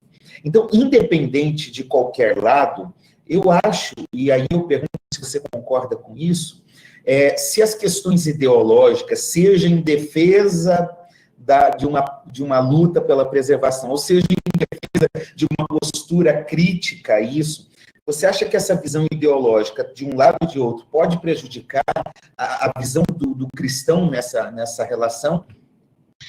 Então, Assir, a gente tem presenciado, né, essas polarizações todas e uma tendência para um lado para o outro, mas veja que eu estou, desde o início, falando só de Bíblia. Eu não citei nenhum livro de sociologia ou de política, né? Eu estou falando de Bíblia, né? O meu tema é Bíblia. Então, quando alguém falou assim para mim, você é de esquerda, eu disse, quando que eu disse que sou de esquerda? Eu não me lembro de ter dito isso. Você está falando de cuidado do meio ambiente, você está falando de justiça social. Mas quem disse que a esquerda inventou, que ela é detentora, que ela tem um monopólio desse tema? Espera aí, eu estou falando de textos pré-modernos. Desde o início estou falando disso. De textos que têm um paradigma e uma cosmovisão pré-moderna, que traz em seu bojo princípios de justiça social, de cuidado com o meio ambiente. Então, eu não estou lendo Marx aqui, eu não estou lendo Weber, eu não estou lendo Gramsci, nem Trotsky, eu não estou lendo nenhum desses pensadores, eu estou lendo quem? Jeremias, Isaías, Amós, estou lendo Jesus de Nazaré, eu estou lendo Moisés. Então, eu não estou lendo nenhum desses homens. Então, é um anacronismo terrível querer trazer para a Bíblia, não é, questões de direito de esquerda. Pelo amor de Deus, pessoal, isso aí nós estamos totalmente lastreados no texto bíblico e nada mais, não é? Não estamos fugindo do texto. E o que o texto está dizendo? Isso aí, não é um princípio de cuidado. A teologia da criação é muito importante e vai nos ajudar muito nesses tempos que estamos vivendo, porque ela tem implicações. Então, por exemplo, uma lógica escapista é contrária à teologia da criação. A negação da corporeidade, a negação do mundo físico, né, que tanto foi vista nos movimentos gnósticos do primeiro século. Veja, o verbo se fez carne. Olha a afirmação joanina. O que ouvimos, o que contemplamos, as nossas mãos tocaram. Então, o corpo foi dignificado na ressurreição de Jesus segundo a fé cristã. Isso está bem alicerçado, né?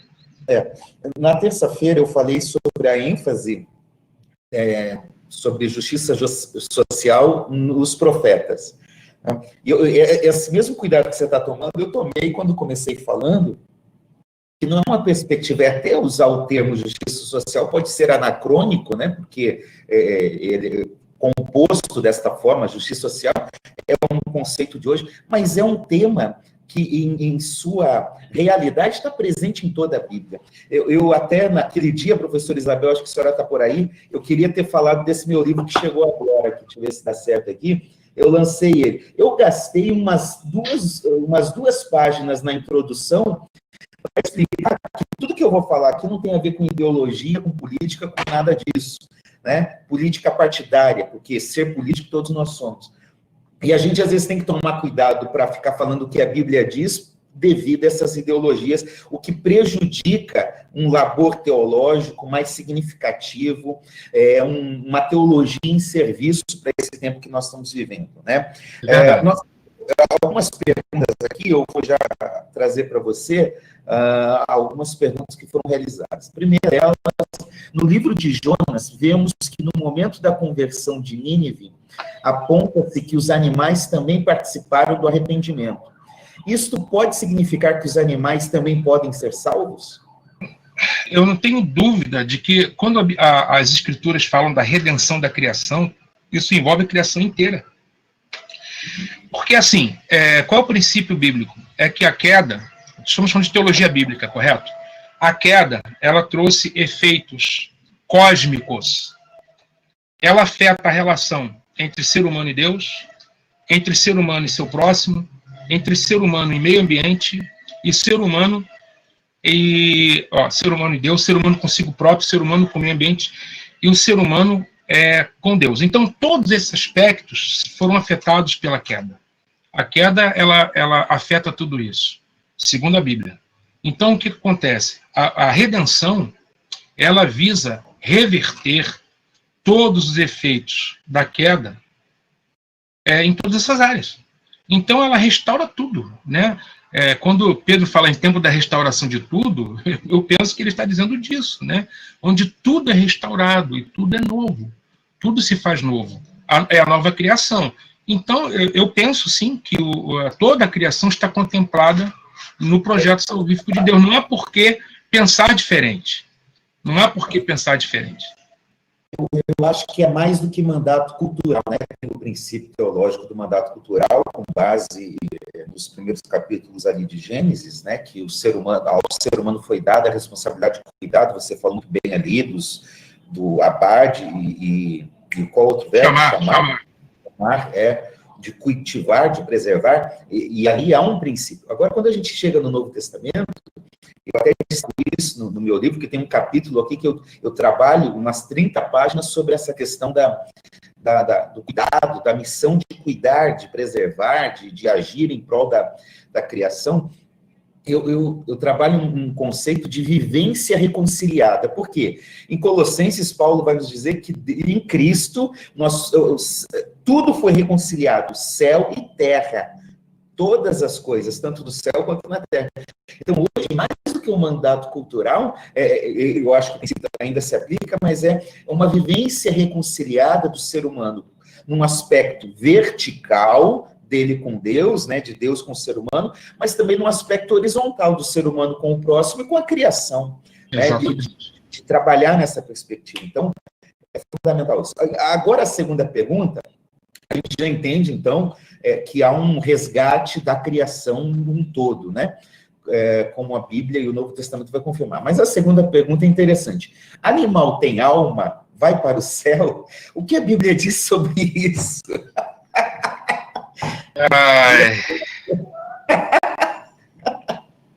Eu vou passar para os universitários.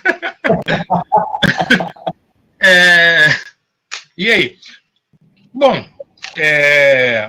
a alma, o que é a alma, né? Bem, tem um livro de antropologia, antropologia bíblica do Hans Walter Wolff, ele vai falar sobre a nefesh, né? Esse conceito de nefesh. Então, assim, alma na Bíblia, veja bem, não podemos confundir alma, segundo o conceito grego, com alma no sentido hebraico da palavra, né? Com a concepção semítica. Alma para os gregos é uma coisa. Alma na concepção semítica é outra. A alma é o ser humano, é o ser, né? O que é o nefesh hayah? É um ser vivo. Quando o tradutor traduz como alma, não é que é uma tradução possível, não sei se é melhor, mas é possível, lógico, alma. Nós temos que entender que ali não tem a carga semântica da filosofia grega, do que é alma para o pensamento grego, que é um ente separado, né, do corpo, que tem autonomia, né, e que até o Oscar Cullmann vai escrever sobre a seguinte pergunta: imortalidade da alma ou ressurreição do corpo? Qual que é a mensagem bíblica, né? Imortalidade da alma ou ressurreição do corpo? É um livrinho do Oscar Cullmann muito interessante, onde ele vai dizer que a ideia de uma imortalidade da alma está mais para Platão do que para os profetas. Entende? Ele vai desenvolver isso no livro dele, depois vocês leiam lá, e aí é entre ele e vocês. Mas está lá no livro dele lá, ele fala sobre isso. Então, essa questão da alma é uma questão por exemplo, nefesh pode ser garganta. Nefesh é traduzido como garganta, como respiração. É princípio vital, entende? Tudo que tem vida, tudo que respira, ali está a nefesh, tá? Então, claro que nesse sentido o animal tem alma, sim, claro. Porque é ser vivo, respira, né? É ser vivo, então ele tem alma. Talvez a alma do animal pode não ser como a alma humana, porque a alma humana ela tem, né, outros componentes de raciocínio, né? O ser humano ele tem capacidades que o animal não tem, né? Vamos dizer assim. Mas o animal tem alma, no sentido que a Bíblia chama de nefesh hayah, ele é um ser vivo. Né? Nesse sentido, o ser humano compartilha o mesmo princípio vital com os animais. Né? É nefesh hayah também, é ser vivo. O texto diz alma vivente, mas ali é ser vivo. Nefesh hayah. É um ser vivente.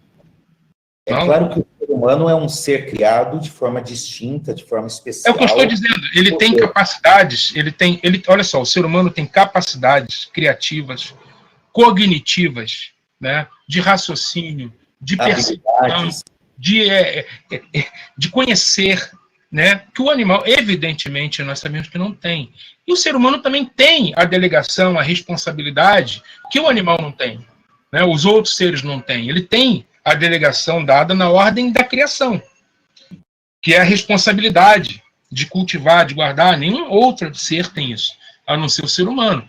Mas os animais partilham do princípio de vida, que é o nefesh. É isso que foi me perguntado, né? Mas de acordo com os gregos, não. Mas de acordo com a Bíblia, sim. Nefesh hayah. E com isso a gente não está querendo dizer, eu creio que é isso que eu estou entendendo da tua resposta, que animal vai para o céu. Não é isso, né? Mas que há um princípio de vida ali inerente ao animal, né? Assim, esse princípio da redenção da criação precisa ser levado a sério. A criação vai ser redimida. O que isso significa? Eu acho que essa é a grande questão que talvez a gente não tenha prestado atenção nisso, a gente ignora isso, mas está lá. É um dos textos mais fantásticos de Paulo, Romanos 8, que encerra toda uma argumentação que ele vem desde o capítulo 5, 6, 7, 8. Então ali ele encerra, ele fala sobre, olha só, Paulo está falando que a redenção da criação se dará quando os nossos corpos forem redimidos. Ele conecta a redenção da criação com a adoção de filhos, que é a redenção do corpo, que nós entendemos ali como sendo a transformação. Então, quer dizer, a criação vai ser redimida nesse momento em que os filhos de Deus, em Romanos 8, isso nem foi assunto da minha exposição, eu poderia ter entrado nisso, mas enfim, eu ia precisar de umas 4, 5 horas para falar sobre isso.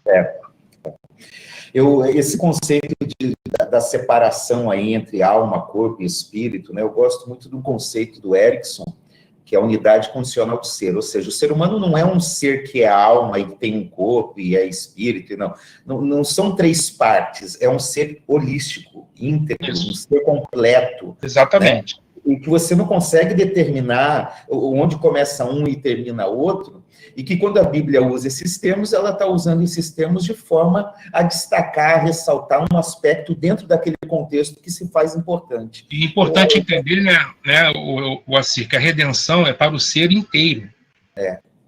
Não é para uma parte do ser, né? Vamos lá.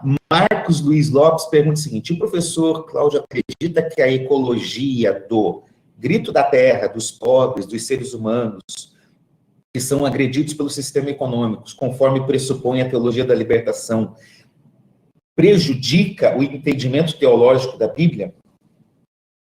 Se o grito da terra dos pobres, tal como preconizado pela teologia da libertação, se prejudica o entendimento da Bíblia? Olha só, eu nem citei teologia da libertação.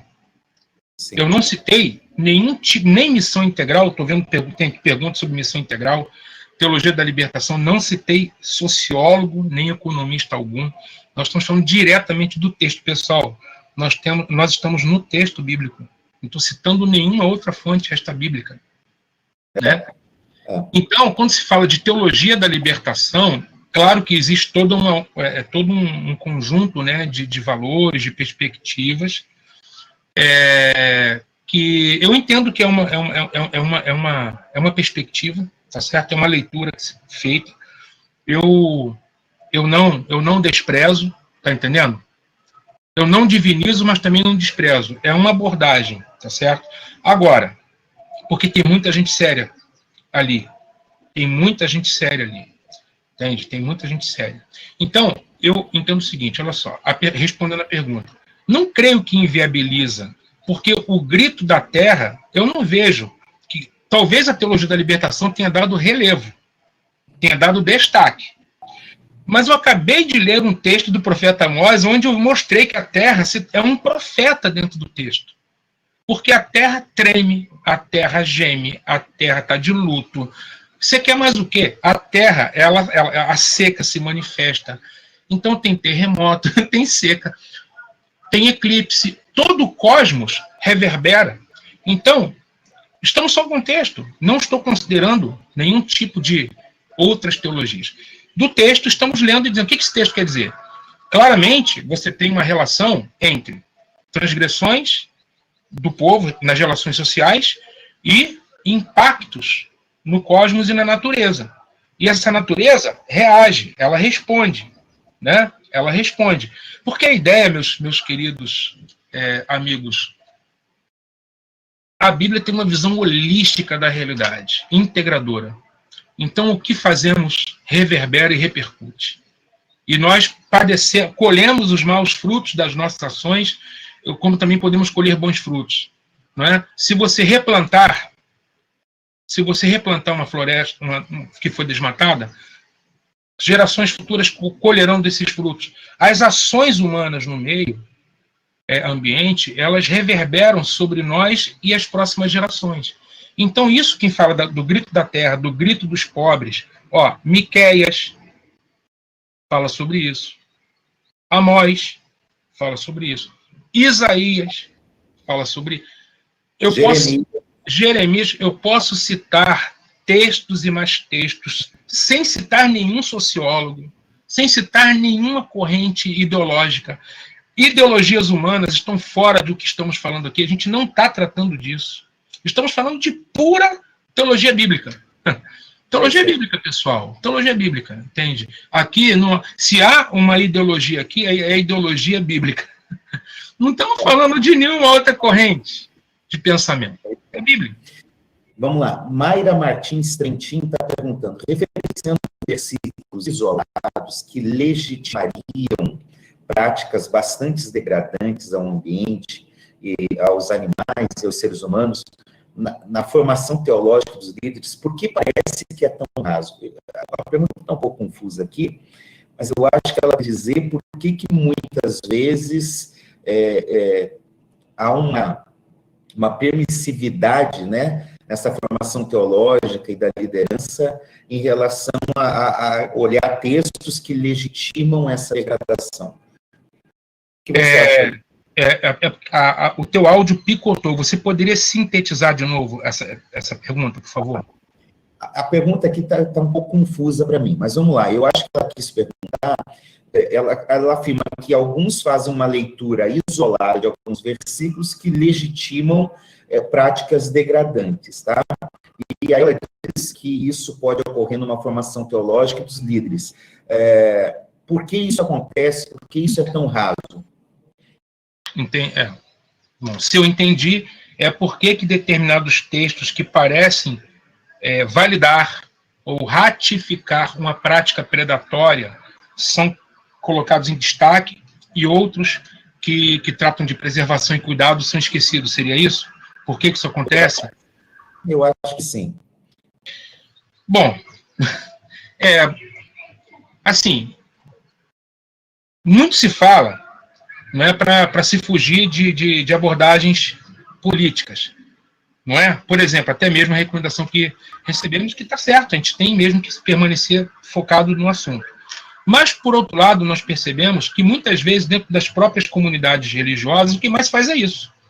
É se retender para um lado para o outro. Isso é claro que vai acabar influenciando, né, a visão que determinada liderança tem, seja de uma comunidade de fé ou de seminário teológico, vai, com certeza, reverberar na prevalência daquilo que é ensinado. Não é? Eu acho que o que nós precisamos, nesse momento, Assir, é voltar para as Escrituras e também, né, ouvir os gemidos do nosso tempo. Sabe? Porque senão nós seremos irrelevantes, sabe? Nós não, estaremos falando de coisas que as pessoas não estão perguntando, tá?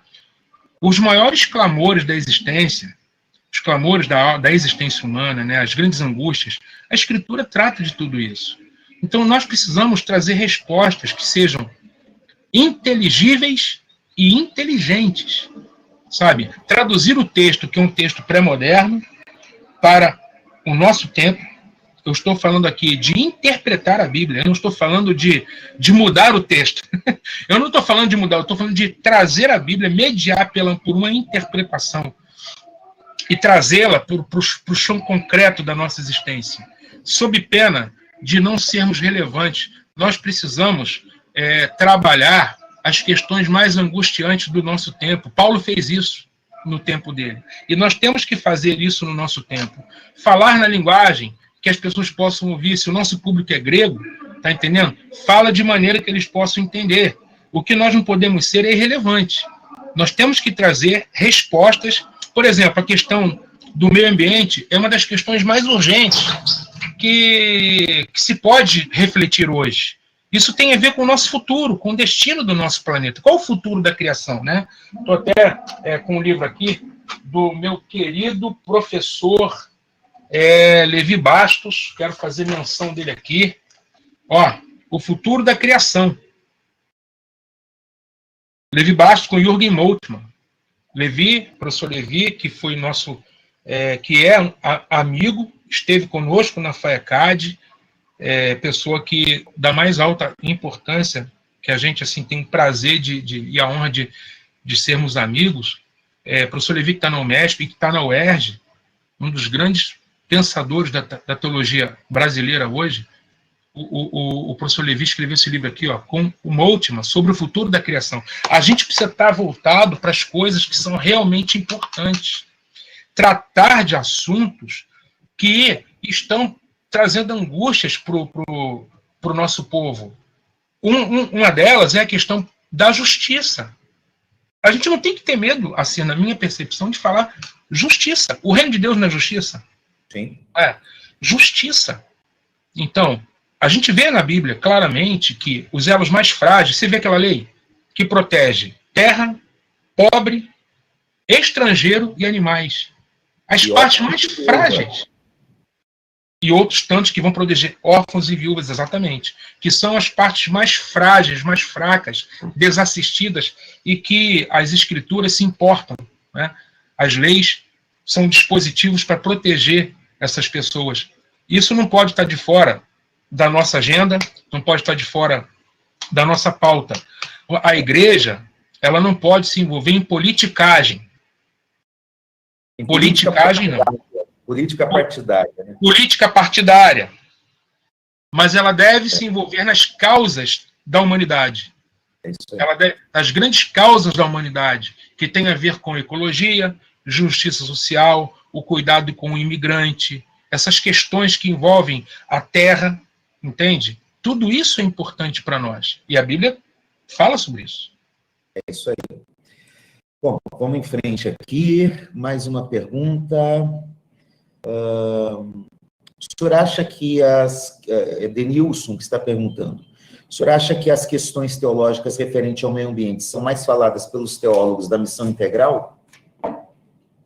Denilson é um amigo. É um amigo de São Paulo. Denilson é um amigo, um aluno. Denilson, forte abraço.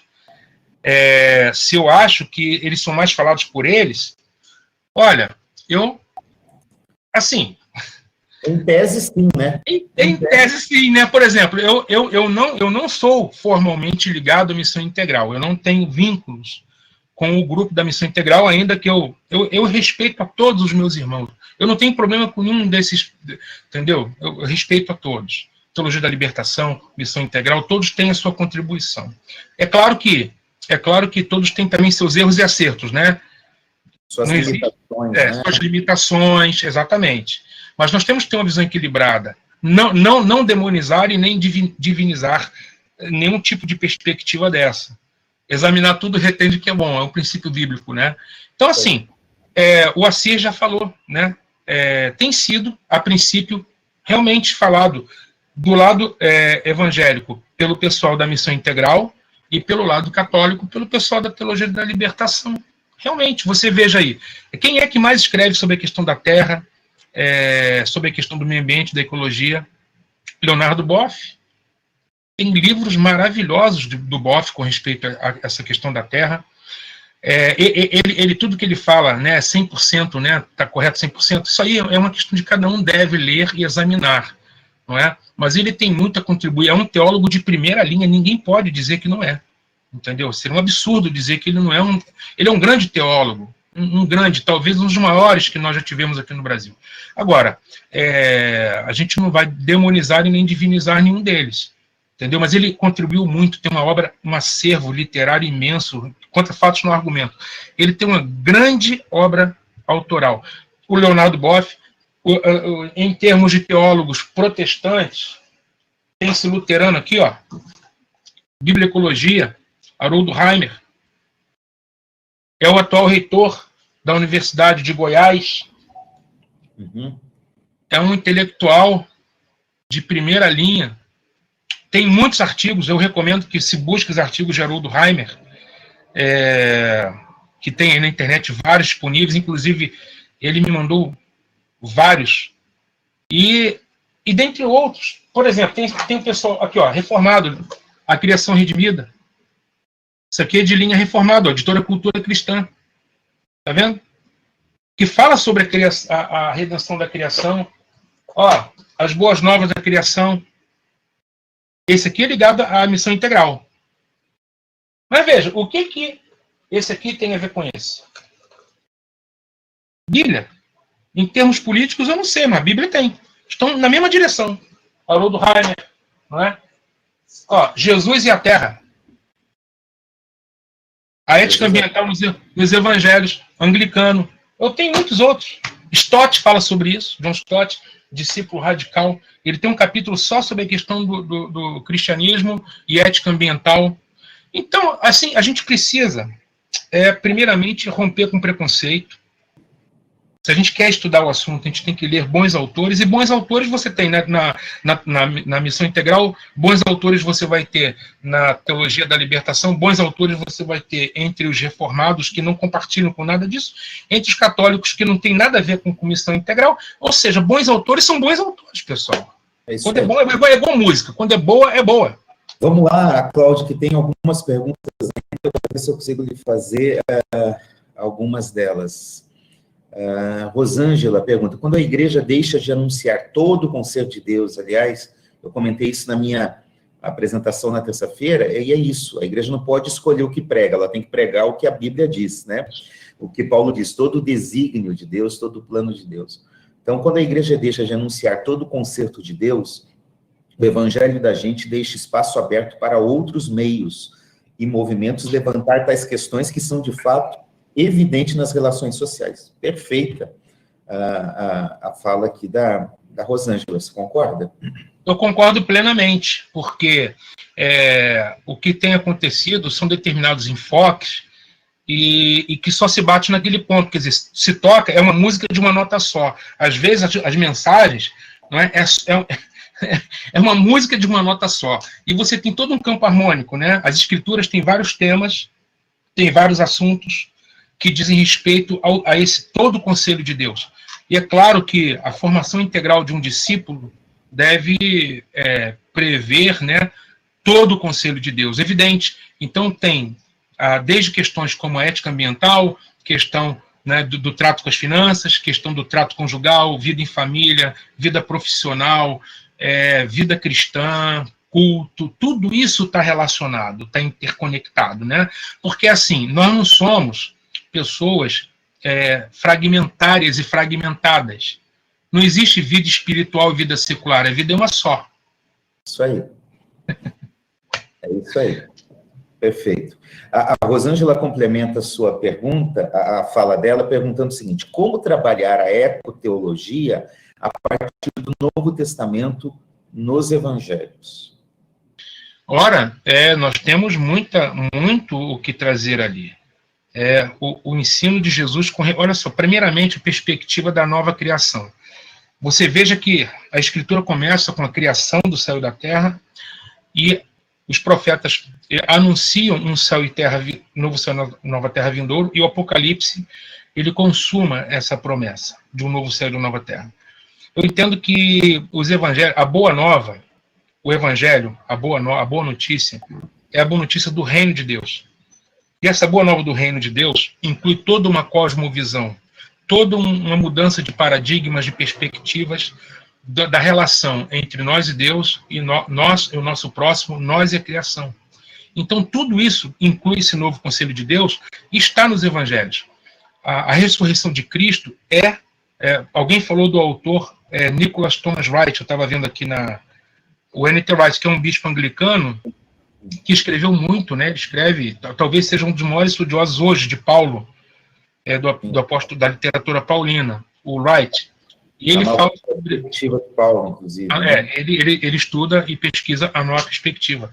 O Wright, ele fala muito sobre a questão, né, da nova criação, como sendo, né, a ressurreição de Cristo como sendo um protótipo, não é, dessa nova criação, quer dizer, Cristo no novo corpo, né, como protótipo dessa nova criação. A partir desse do Cristo ressuscitado, a gente deve olhar tudo mais, é a partir do Cristo ressuscitado, né? Então, se ele trouxe dignidade à criação, na própria ressurreição corporal dele, a criação tem dignidade, o trato com o meio ambiente, há realmente ética ambiental nos evangelhos. E para quem perguntou, eu sugiro esse livro aqui, ó, James Jones, A Ética Ambiental nos Evangelhos, Jesus e a Terra. Ele só fala a respeito dos evangelhos, de como que a ética ambiental, a visão do evangelho do meio ambiente, a relação de Cristo com a terra, não é?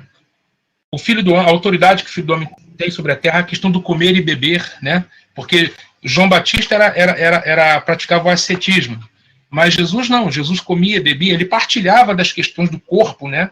Ele não praticava ascetismo.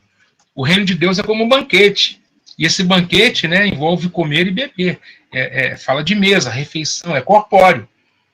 Qual é o símbolo da ceia, Cir? É pão e vinho.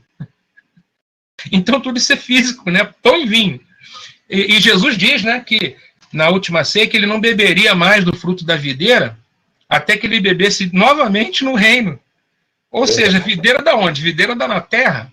Ora, então tudo isso fala de uma relação nessa nova realidade de reino de Deus na terra renovada, na criação redimida.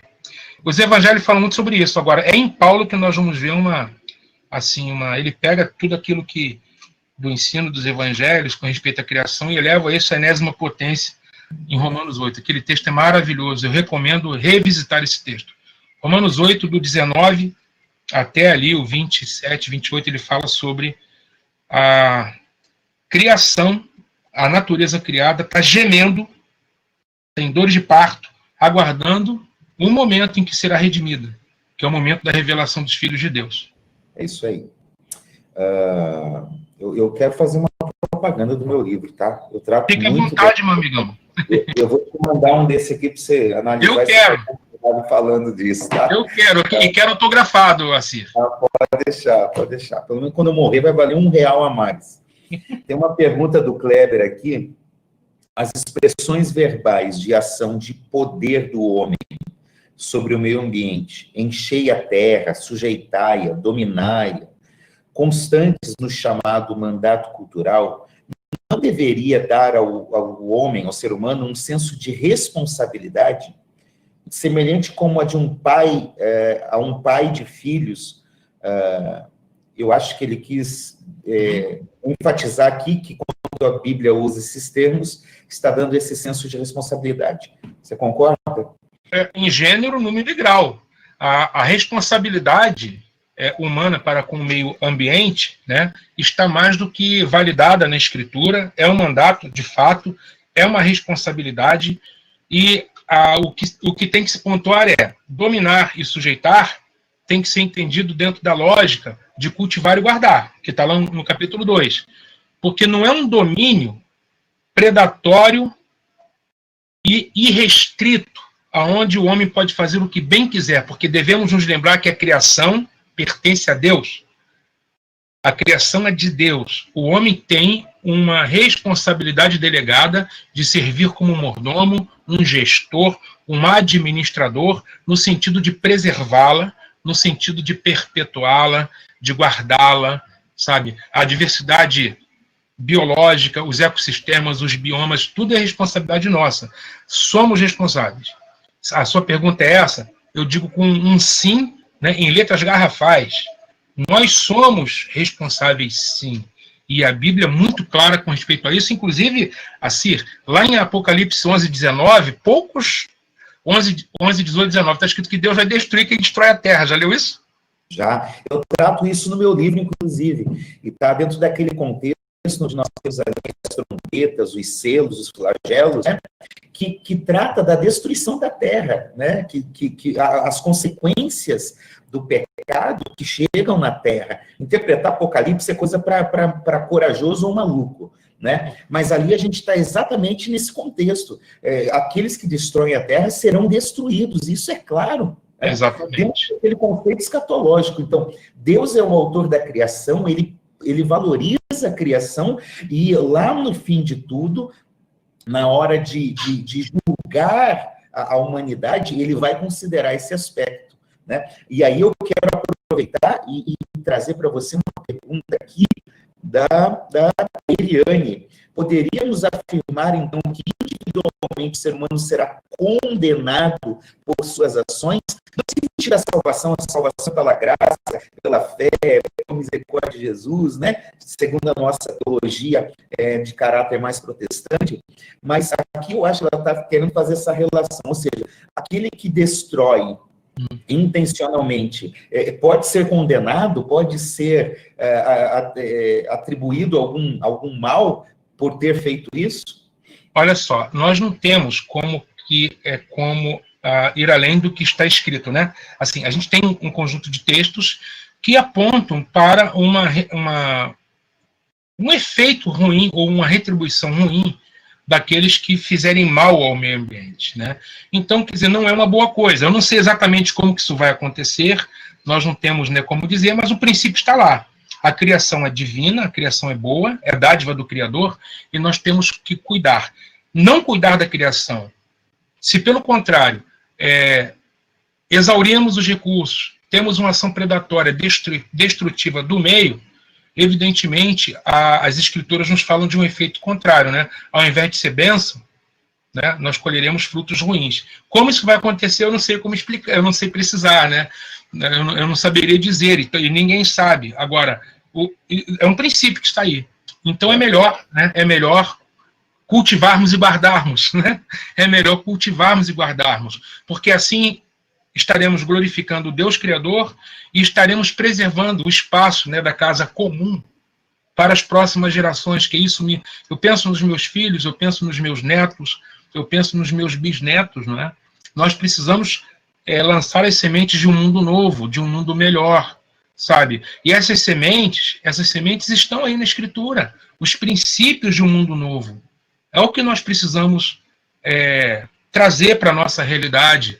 e dizer, olha, é possível construir um mundo novo, um mundo diferente. O novo céu e a nova terra não é uma utopia num horizonte distante, inalcançável, né? Porque nós somos cooperadores com Deus no processo de construir um mundo melhor, mais justo, solidário, fraterno e que respeita, né, o meio ambiente, que preserva o meio ambiente, que olha para os outros seres não como objetos utilitários, mas que olham a vida como sagrada. Eu acho que é o caráter de sacralidade da vida. É isso que a Bíblia nos traz, sabe? E é isso que a gente precisa entender. É isso. Eu quero chamar a professora Isabel para terminar aí o nosso momento pela manhã. Muito obrigado. Eu acho que foi muito enriquecedor, muito produtivo. Obrigado pela tua participação. A gente já está chegando quase no meio-dia, estendemos bastante aí, com bastante perguntas também. Muito obrigado, professora Isabel. Passo a bola para a senhora. Não, já está mais do que passada aí, você já resolveu tudo. Muito obrigada, Cira, aí, por dirigir essa mesa. Professor, muitíssimo obrigado por sua participação, um tema relevante, um tema importante. Bom também o professor Assi, no dia de sua palestra, não acabou que houve um problema e caiu a conexão. No momento que ele ia apresentar o trabalho dele, com certeza vale a pena a gente dar lá uma olhada no livro que ele escreveu, porque o professor Assi sempre tem coisas muito boas a acrescentar. Mas a gente agradece muitíssimo, professor Cláudio. Sua contribuição ao Congresso foi inestimável e com certeza a gente continua aqui valorizando o nosso espaço, trazendo novas perspectivas para aqueles que estão assistindo. E, gente, é preciso a gente abrir, de fato, a nossa visão. A Bíblia fala sobre muitas coisas. A gente não precisa ficar acusando um e outro, político, partido, não sei o quê. Vamos olhar a Bíblia. Vai lá, vai olhar e vai olhar a natureza aí clamando. Ó, a natureza está clamando, ó, por favor, olhem para a gente. Socorro! Está pedindo socorro. E, gente, olha só, a gente vai fazer um intervalo para vocês almoçar. Coffee break, agora, na verdade, não é um coffee break, agora você vai almoçar, vai dar aquela descansadinha, dormidinha de 15 minutos. 14 horas nós estamos aqui com outro tema interessantíssimo. A gente vai ter uma tarde falando sobre inclusão. Primeiro com a professora Emilene, falando sobre a Bíblia e as pessoas cegas. Tema interessantíssimo e muito pertinente também para o momento. E depois com a doutora Mercedes Lopes, que ela vai trazer uma reflexão também sobre inclusão a partir da Carta dos Gálatas. Olha, gente, não dá para perder. A gente está terminando, mas não pode perder o gás. Eu estou aqui animadíssima. Professor Assi, descanse para voltar mais tarde conosco. Professor Cláudio, esperamos contá-lo com o senhor outras vezes, ok? Muitíssimo obrigado. Obrigado, professor. Para o pessoal que está nos assistindo. Obrigada a todos, gente. E até mais tarde. Até logo. Tchau, tchau. Espera aí, só um minuto que eu estou fechando a